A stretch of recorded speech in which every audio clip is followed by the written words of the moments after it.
बहुत समय पहले एक घने और सुंदर जंगल में कई तरह के जानवर रहते थे।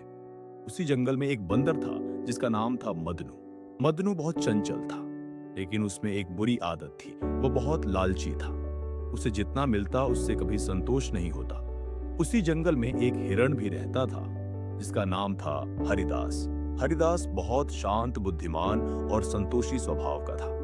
वह हमेशा सोच समझकर काम करता और दूसरों की मदद करता था। एक दिन जंगल में एक बड़ा आम का पेड़ फलों से लदा हुआ था। मीठे मीठे पके आम देखकर मदनू के मुंह में पानी आ गया। वह तुरंत पेड़ पर चढ़ गया और एक के बाद एक आम खाने लगा। हरिदास वहां से गुजर रहा था। उसने मदनू को देखा और कहा, भाई, आराम से खाओ। जितनी जरूरत हो उतना ही लो, बाकी दूसरों के लिए भी छोड़ दो। मदनू हंसते हुए बोला, तुम भी ना हरिदास, जब इतना सारा है तो क्यों ना सब खा लिया जाए। मुझे तो जितना मिल जाए कम है। ये कहकर वह और तेजी से आम तोड़ने लगा। उसने बहुत सारे आम तोड़कर नीचे गिरा दिए, लेकिन उन्हें खाने की बजाय बस इकट्ठा करता गया। कुछ देर बाद उसका पेट भर गया, लेकिन उसका लालच नहीं भरा। उसने सोचा, क्यों ना मैं ये सारे आम अपने लिए जमा कर लूं ताकि बाद में आराम से खा सकूं। इस लालच में उसने इतने आम तोड़ दिए कि पेड़ की कई डालियां टूट गईं। नीचे पड़े आम भी खराब होने लगे। हरिदास ने फिर समझाया, मदनू, ये ठीक नहीं है।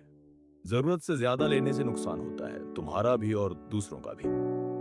लेकिन मदनू ने उसकी बात नहीं मानी।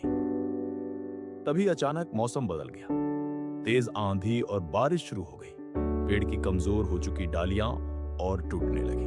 मदनू, जो ऊपर बैठा था, संतुलन खो बैठा और नीचे गिर पड़ा। वह चोटिल हो गया और उठ भी नहीं पा रहा था। उसके चारों ओर आम बिखरे पड़े थे, लेकिन अब वह उन्हें खा भी नहीं सकता था। हरिदास तुरंत उसके पास आया। उसने मदनू की मदद की, उसे पानी पिलाया और धीरे धीरे सुरक्षित जगह पर ले गया। मदनू को अपनी गलती का एहसास हुआ।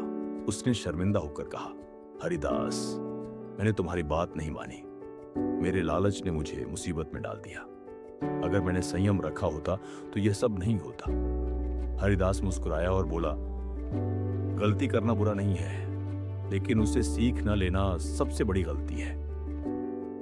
कुछ दिनों में मदनू ठीक हो गया। अब वह पहले जैसा लालची नहीं रहा। वह जितनी जरूरत होती उतना ही खाता और बाकी फल दूसरे जानवरों के साथ बांटता। धीरे धीरे जंगल के बाकी जानवर भी उससे खुश रहने लगे। मदनू ने समझ लिया था कि असली खुशी बांटने में है, न कि सब कुछ अपने पास रखने में। उस दिन के बाद वह हर नए जानवर को यही सिखाता, लालच हमेशा नुकसान देता है और संतोष ही सच्चा सुख है। कहानी से सीख, लालच बुरी बला है, संतोष और समझदारी से ही सच्ची खुशी मिलती है।